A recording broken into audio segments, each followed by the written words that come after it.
pretending you're the victim here. We all know exactly what you are. I still hear the clatter of cutlery when I close my eyes.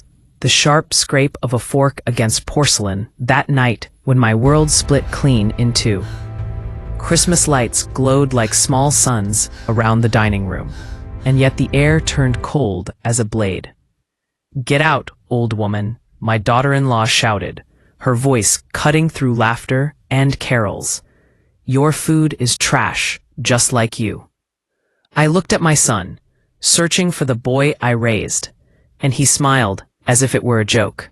In that moment, something ancient woke inside me, and hours later, my secret inheritance was gone forever, carrying a lesson they would never forget. Before I take you back to that table and tell you how it all unfolded, take a second to subscribe to this channel and turn on notifications, because stories like this, raw, real, and unforgettable, are shared here every week, and you won't want to miss what happens next. My name is Jennifer, and until that Christmas, I believed silence was a form of love. I believed enduring small humiliations kept families together, that swallowing words was the price of peace. I was 72 years old, with hands softened by years of cooking for others and a spine that ached when the weather changed. I had spent decades building a family that looked perfect in photographs, even when the smiles hurt. That night, the house smelled of roasted turkey and cinnamon, of pine needles and melted butter, and I had woken before dawn to make everything just right. I basted, stirred, tasted, and prayed that warmth would fill the room the way it used to when my husband was alive. They arrived late, my son and his wife, bringing with them a gust of winter air and the noise of their complaints. She swept in first, flawless and sharp-eyed, her heels clicking like punctuation marks. My son followed, hands in pockets, already distant.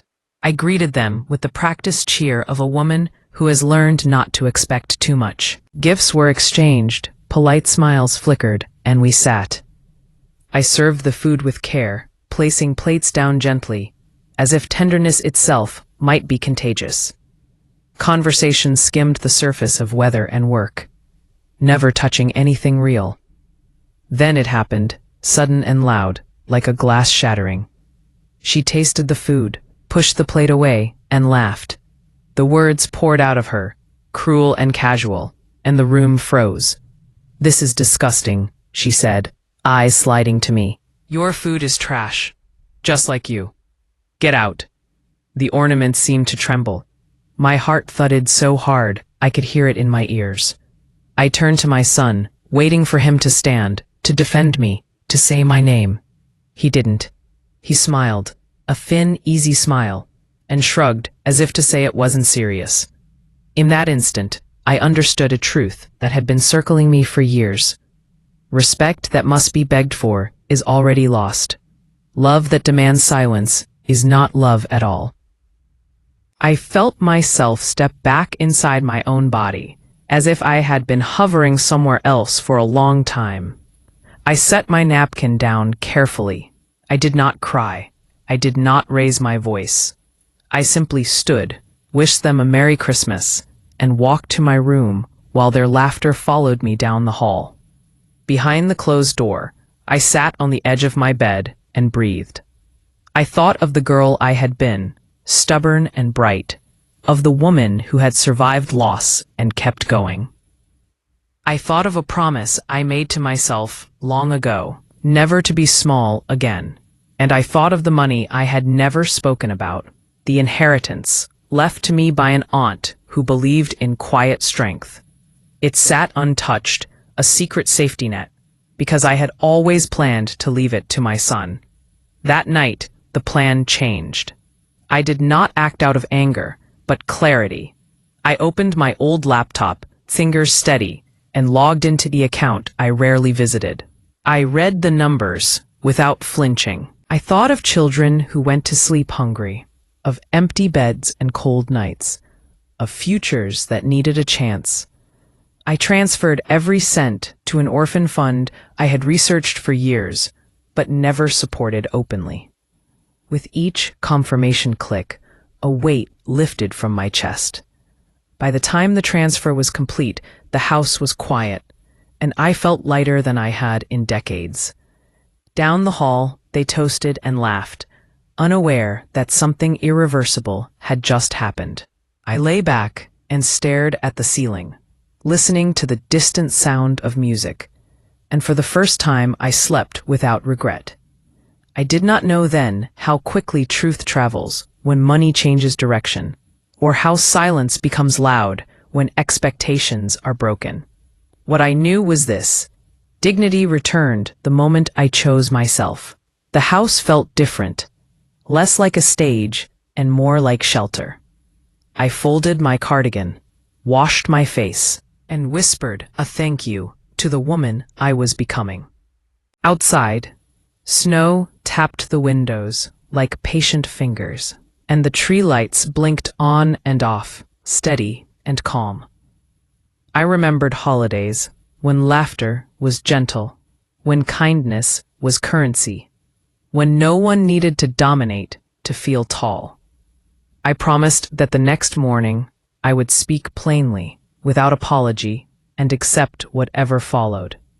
Somewhere beyond my walls, children would wake warmer because of a choice made in quiet. Somewhere within me, a door closed and another opened. Christmas would never look the same, but neither would I, and for once that felt like mercy instead of loss. I breathed slowly, counting seconds, letting grief pass, letting resolve stay, letting fear loosen its grip, until the night finally exhaled with me, and dawn waited patiently. Morning arrived quietly, as if it didn't want to disturb what had been decided in the dark.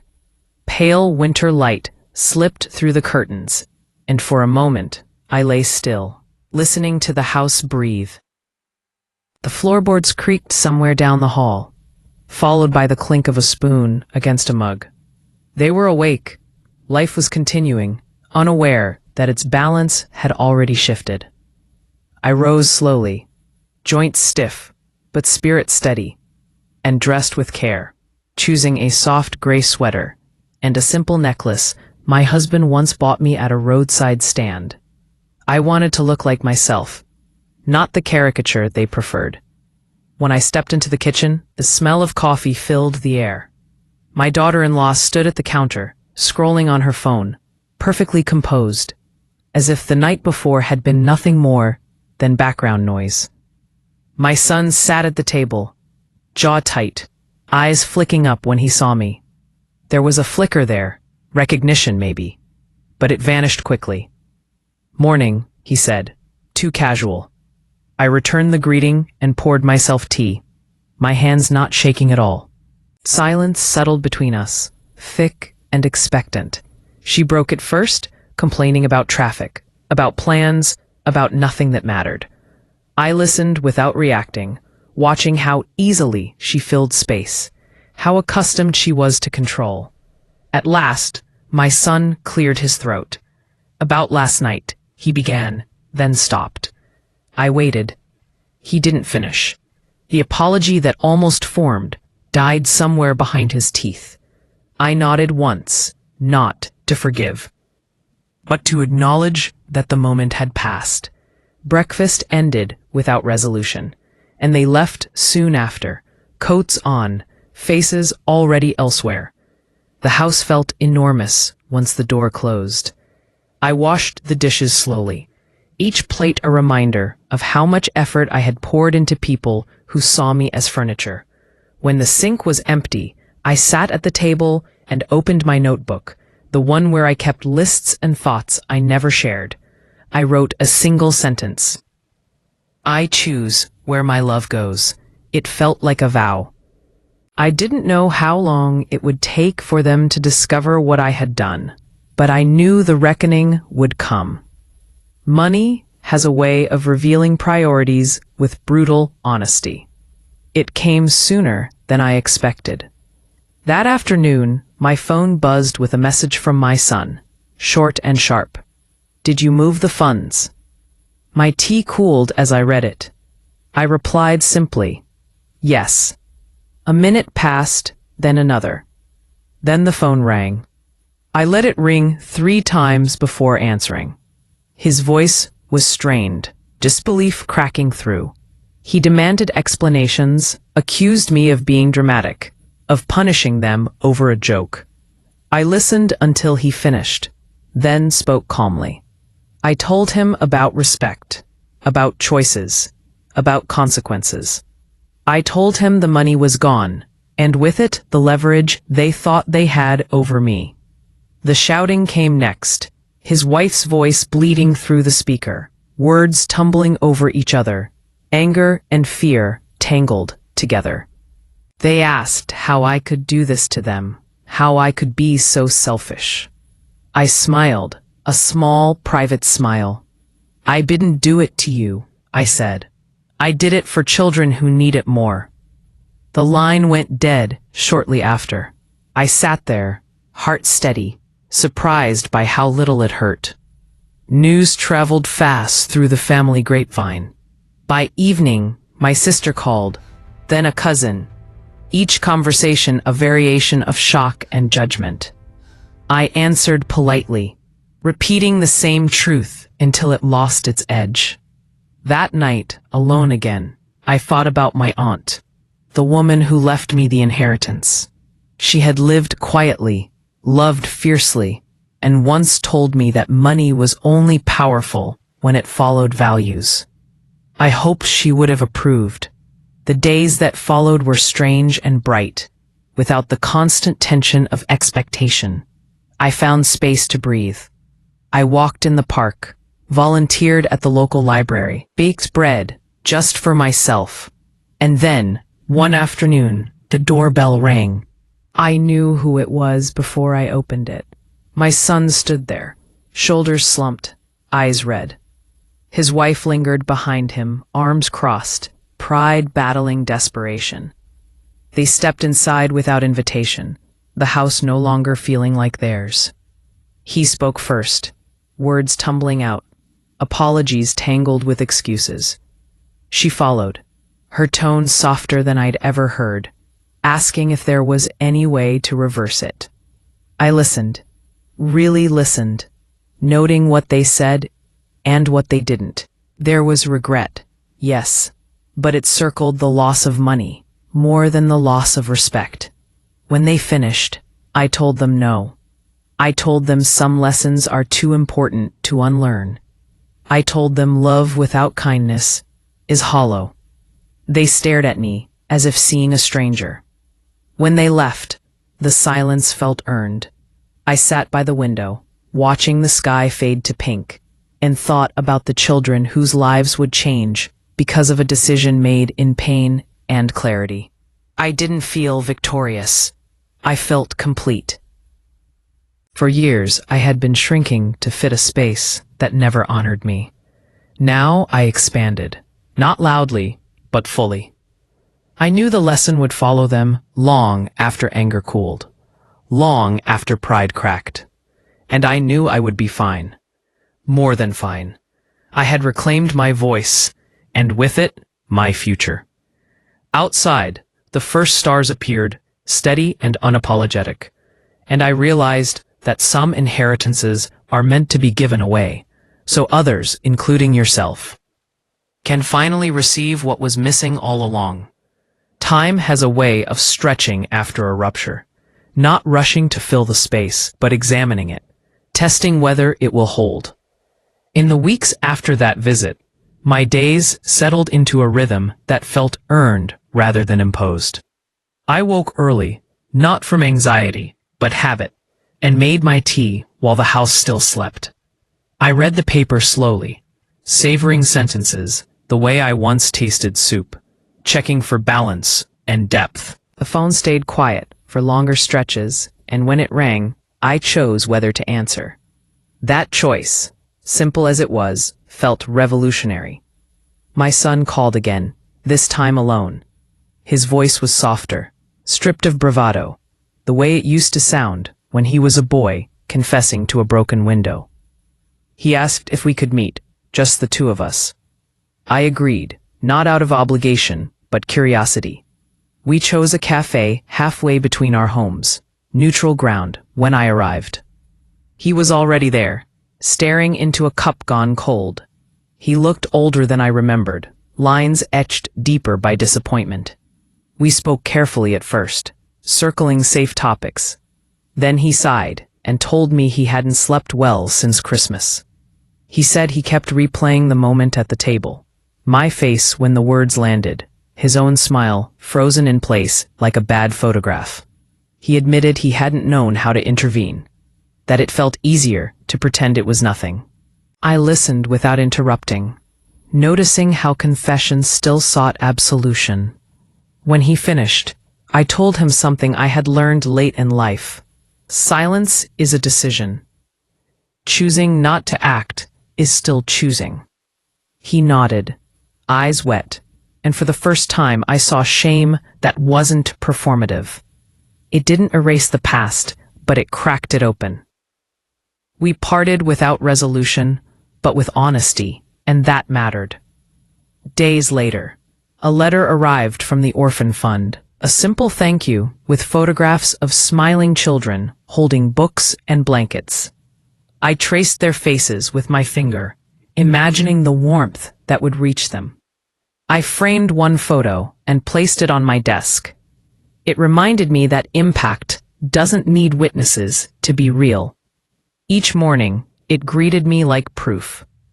My daughter-in-law stayed silent longer. When she finally reached out, it was through an email, formal and measured, as if drafting a proposal. She acknowledged her words had been harsh, blamed stress, asked if we could move forward. I read it twice and replied once.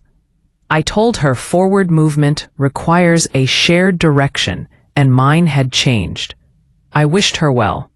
She did not write again. Spring arrived, tentative at first, then insistent. I planted herbs in the yard, dirt under my nails grounding me. Neighbors waved, conversations grew warmer, and I found myself laughing more easily. I joined a community cooking group, teaching simple recipes to teenagers aging out of foster care. Watching them learn, burn their fingers, and try again filled a space I hadn't named. One evening, a girl asked why I volunteered. I told her because people deserve to be fed with respect. She smiled as if that made perfect sense. My son visited alone again, this time with no agenda. We cooked together, awkward at first, then easier. He apologized without conditions. I accepted without bargaining.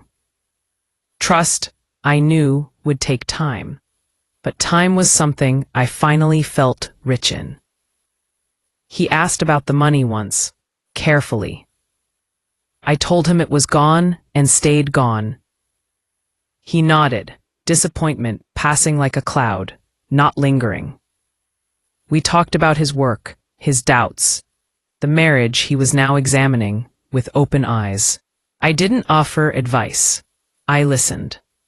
There were moments of grief too, sharp and unexpected. Seeing families together in the park tugged at something tender. But grief didn't dominate. It informed. It reminded me of what I valued and what I would no longer trade for approval. On the anniversary of my husband's death, I visited the place we first met, sat on a bench, and told him everything. I imagined his laugh, his steady gaze, his approval not loud but certain. I felt accompanied. By summer, the story had settled into the family lore, retold with varying degrees of accuracy. I stopped correcting it. Let people believe what they need. The truth lived with me, solid and unafraid. I slept better. My back hurt less. I felt aligned. One afternoon, a small package arrived. A handwritten note from the orphan fund director, describing a new reading room opened in my aunt's name. I cried then, not from sadness, but recognition. Legacies choose their paths. At a neighborhood gathering, someone asked what I'd learned that year. I thought before answering. I said that dignity compounds when invested wisely, and interest accrues in unexpected lives. They laughed, not fully understanding, and that was fine. Understanding isn't required for impact. That night, as I washed dishes, the radio played an old song, and I danced alone in the kitchen, unobserved and free. I realized that the lesson they were learning wasn't about money at all. It was about boundaries, about the cost of contempt, about the quiet power of a woman who decides she will no longer be diminished. And I knew that lesson, once learned, doesn't fade. It settles deep, reshaping choices long after the moment passes. Long after the table is cleared and the lights are taken down. It follows you into every room you enter, asking who you are when respect is tested, and whether you recognize the price when it's due. Autumn returned with its familiar scent of leaves and rain, and with it came a deeper understanding of what had changed. I no longer measured my days by who needed me or who might be disappointed if I said no. I measured them by whether I felt honest when I went to bed. That shift altered everything in small, persistent ways. I stopped over-explaining. I stopped apologizing for preferences. I stopped bracing myself before family gatherings. Because I attended fewer of them and stayed only as long as felt right. My son noticed. He mentioned it once, half smiling, half worried, saying I seemed different. I told him I was the same, just less filtered. He laughed, unsure whether to agree. Our relationship recalibrated slowly, like a compass finding north after years of interference. We spoke more directly. When he avoided topics, I named them. When he listened, I thanked him. It wasn't perfect, but it was real. And reality proved sturdier than politeness ever had. The absence of my daughter-in-law became a presence of its own. Holidays approached again, and invitations came with careful wording. I declined most. On Christmas Eve, I cooked a small meal for myself and 2 neighbors who would otherwise be alone. We shared stories that wandered and laughter that lingered. No one insulted the food. No one needed to be the loudest. When the night ended, I felt full in a way that had nothing to do with the table. Word reached me, eventually, that my son's marriage was under strain. I did not celebrate that. Consequences need no audience. When he came to me one afternoon, eyes tired, asking how I endured loneliness after his father died, I answered honestly. I told him loneliness isn't cured by proximity. It's eased by integrity. I told him that choosing comfort over courage postpones pain, but compounds it. He listened, not defensively this time, and thanked me. I recognized the man he was becoming, and I felt pride without possession. At the library, the teenagers grew more confident. One boy learned to make soup without a recipe, trusting his taste. Another girl began reading aloud, voice steadying as the words carried her. They called me Miss Jen, a nickname I wore lightly. I never told them the full story. I didn't need to. What mattered was showing up, consistently and without condition. Respect, I learned, is taught as much by presence as by principle. A cousin cornered me at a wedding, accusing me of tearing the family apart. I listened, then replied that families fracture where accountability is avoided, not where it's demanded. She scoffed, but her certainty wavered. Later, she sent a message, asking about the orphan fund. I sent the link and said nothing else. Seeds don't announce themselves when planted. I found joy in unexpected places. A morning class at the community center. Stretching and breathing with strangers who became acquaintances. A stray cat that adopted my porch, and eventually, my sofa. A stack of novels waiting by my bed, untouched for years. I read late into the night, the house quiet, the world contained in pages. Freedom, I discovered, is often quiet. It doesn't shout, it hums. One afternoon, my son arrived unannounced, holding a small box. Inside was the necklace I wore that Christmas morning, repaired where the clasp had broken long ago. He said he remembered me wearing it when he was little, that it meant something to him. I thanked him and felt the circle close a bit more. Repair, after all, is not reversal. It's acceptance plus effort. We spoke about money again, indirectly. He told me he'd started donating monthly, a modest amount, to a shelter near his work. He didn't frame it as atonement, and I didn't treat it as such. We acknowledged it as alignment. The lesson, I realized, was continuing its work without me needing to repeat it. That's how you know something has taken root. On my birthday, I received a card from the Orphan Fund, signed by staff and children alike. There was a drawing inside of a woman with gray hair and a big smile, holding hands with smaller figures. I laughed and cried at once. Representation matters, even when it's imagined. I placed the card on the mantle, where it caught the light. As the year closed, I reflected on what had been lost and what had been gained. I lost illusions, leverage, and a certain kind of access. I gained self-trust, clarity, and a community chosen rather than inherited. The lesson that began at a dinner table had unfolded into a life reoriented. I understood now that respect is not reclaimed by demanding it from those who withhold it. It's reclaimed by withdrawing from the economy that rewards contempt. On the last evening of the year, fireworks echoed in the distance. I stood at the window, the repaired necklace cool against my skin, and felt neither regret nor triumph. I felt settled. Somewhere, children slept warmer. Somewhere, a son reconsidered his choices.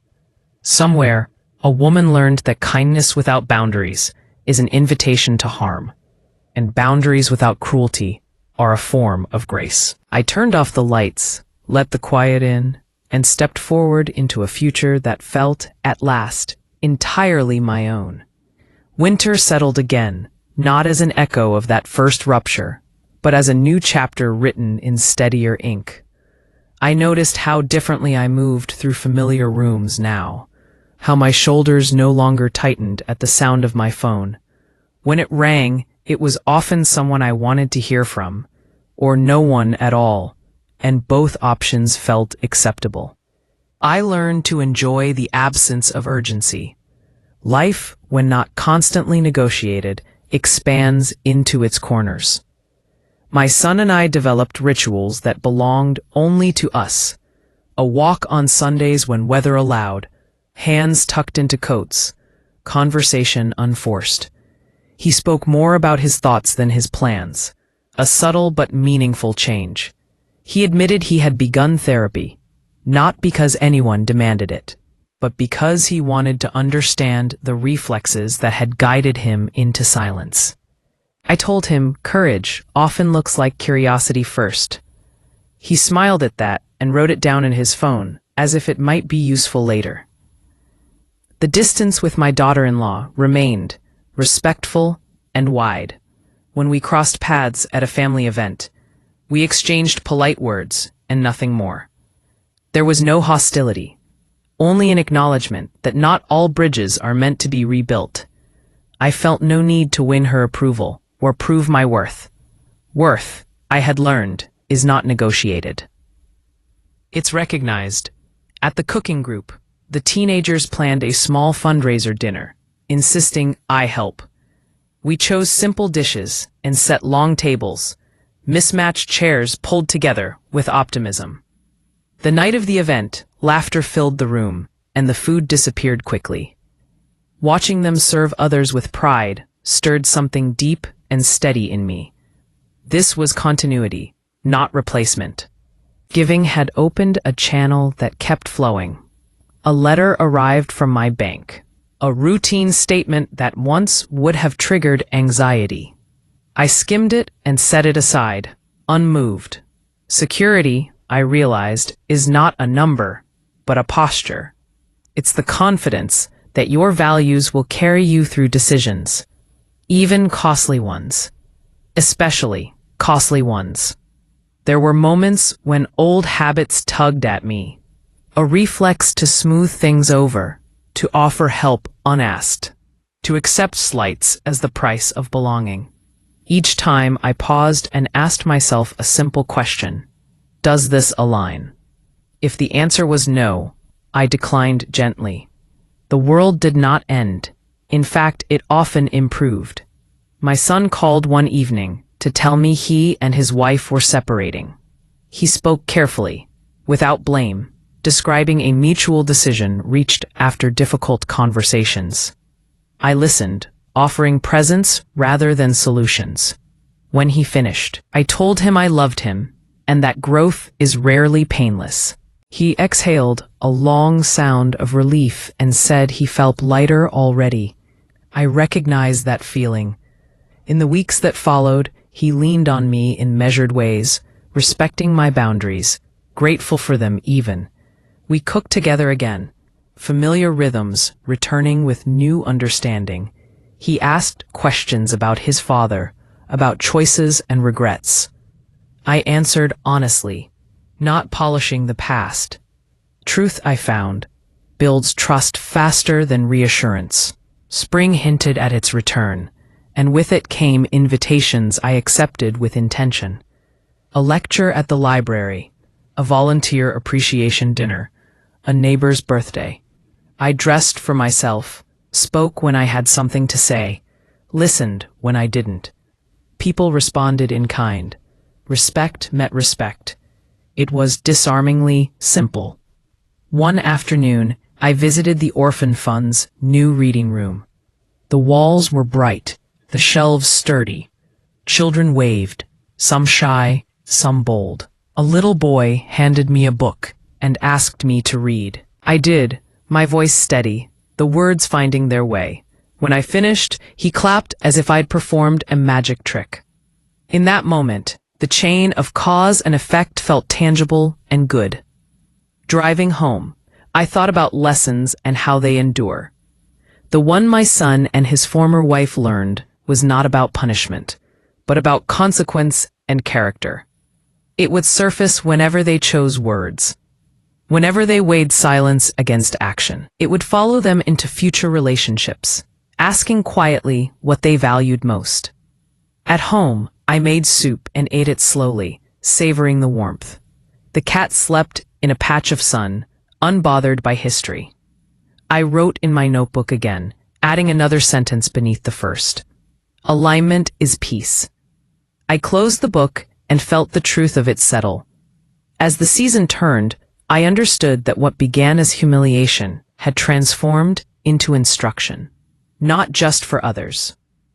Transforming from a dubious hunting into inarticulate kissing and revelation. The present as an action without effort opened my eyes, satisfied and probing. When he was all said, no more needed excuses. But, for me, I had learned to stand without hardening, to give without disappearing, to love without surrendering myself.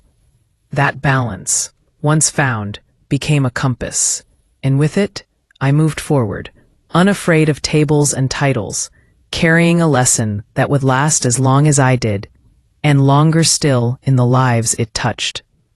By the time summer returned, the story no longer felt like something that had happened to me. It felt like something I had walked through and come out the other side of, changed but intact. I noticed it in the way strangers spoke to me, perhaps responding to a steadiness I hadn't carried before. I noticed it in myself most of all, in the absence of dread where it once lived. Peace had become familiar, not fragile. My son settled into his new routine with surprising ease. He moved to a smaller place, closer to his work, and filled it sparingly. When I visited, the space reflected him more honestly than the house he had shared before. We talked about practical things, then deeper ones, the conversations no longer skirting the edges of truth. He admitted that watching me choose dignity over comfort had unsettled him at first. It forced him to confront choices he had justified for years. I told him, discomfort is often the doorway to change. He began to bring friends by when I cooked, proud in a quiet way. They treated me with warmth, asking questions, listening to answers. I didn't perform or shrink. I was simply there. One evening, as we cleared dishes, he said something that stayed with me. He said he finally understood that respect is taught by what you tolerate. I nodded, feeling the full circle of it. The library program expanded, and I was asked to mentor new volunteers. I showed them how to listen first, how to avoid rescuing, how to offer consistency instead of spectacle. The teenagers thrived under that approach. One wrote me a note, thanking me for not giving up when they were difficult. I recognized myself in that gratitude. Patience given freely returns with interest. A family reunion loomed, and I considered skipping it. In the end, I went, not to prove anything, but to observe. The dynamics were familiar, but they no longer pulled at me. When old patterns surfaced, I didn't engage. When questions arose about the inheritance, I answered plainly and moved on. The room adjusted. Power shifts don't always announce themselves.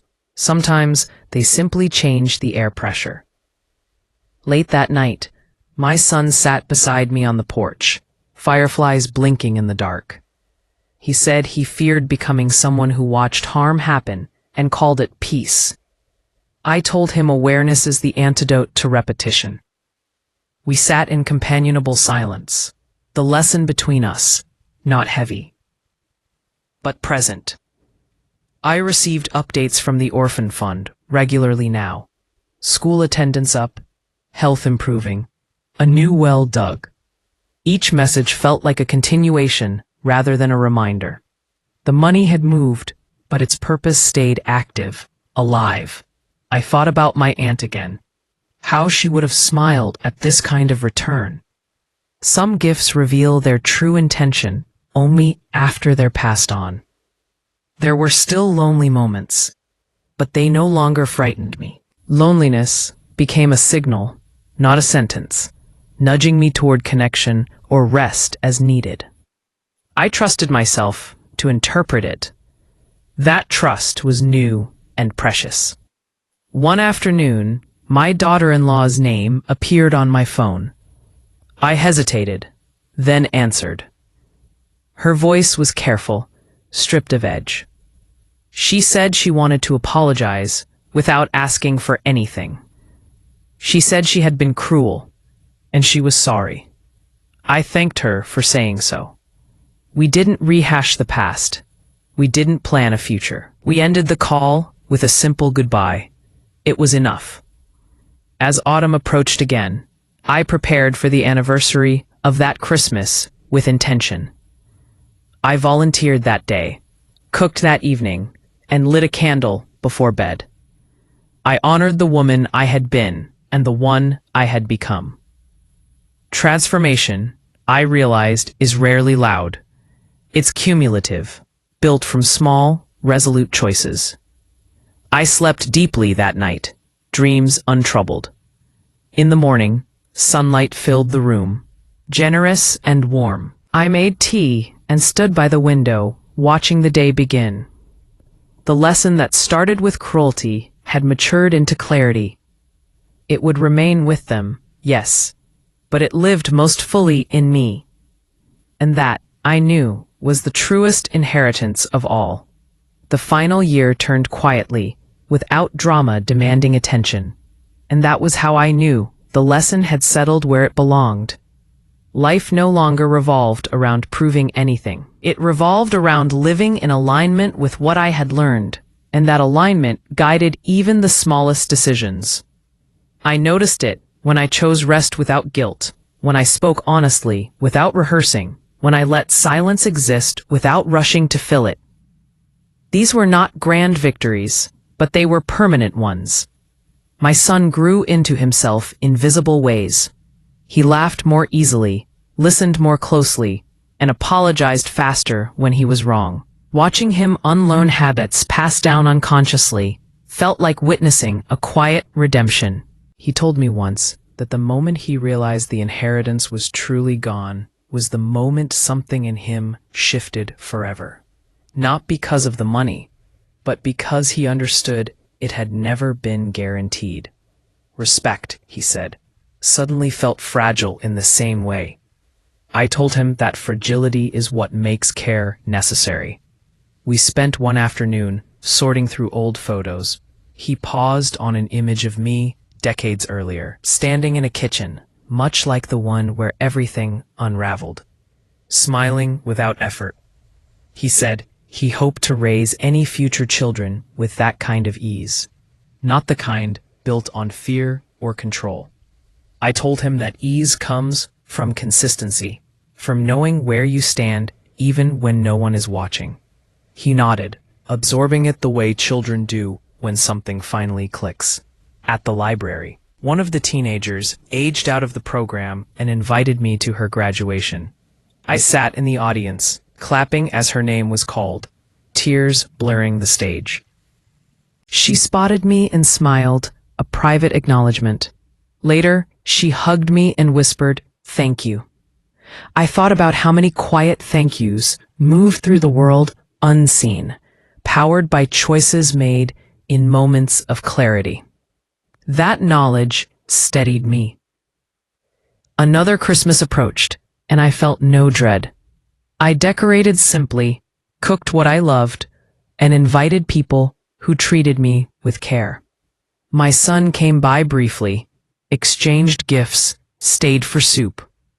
There was no tension, no pretending. We talked about plans, about books, about nothing urgent. When he left, he hugged me longer than usual. I understood that he carried the lesson forward, not as a burden, but as guidance. That night alone, I sat by the tree and reflected on how a single moment of cruelty had exposed years of imbalance. It could have hardened me.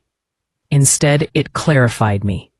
I understood now that generosity without boundaries invites harm, and boundaries without bitterness protect the giver as much as the receiver. I wished I had learned it sooner, but timing, like inheritance, arrives when it's ready. I received one last letter from the Orphan Fund that year, summarizing the impact of the donation. It listed outcomes, numbers, progress. At the bottom was a handwritten note from a child, thanking the lady who believed in us. I held the paper and felt a warmth that no amount of approval from my own family had ever given me. Belief, placed wisely, multiplies. As midnight approached, I turned off the lights and let the quiet settle. I thought about my daughter-in-law, wherever she was, carrying the memory of that night and the consequences that followed. I thought about how lessons taught through loss are rarely forgotten, how they echo long after anger fades. I did not wish her harm. I wished her awareness. Standing at the window, watching snow begin to fall, I realized something that surprised me. I felt grateful for that Christmas dinner. Without it, I might still be shrinking, still negotiating my worth at tables where respect was optional. Pain had been the invitation to truth, and truth had been the doorway to peace. I whispered my own name aloud, Jennifer, as if reintroducing myself. I liked the woman who answered. She was calm, decisive, kind without being porous. She understood that love is strongest when it is chosen freely, not demanded or endured. She knew that some lessons are taught not by words, but by irreversible action. As the year closed, I carried that knowing forward. It would guide me through whatever came next, steady and sure. The inheritance was gone, but what replaced it was immeasurable. And for those who had watched it disappear in shock, the lesson would remain. etched deeper than money ever could be, lasting as long as memory itself.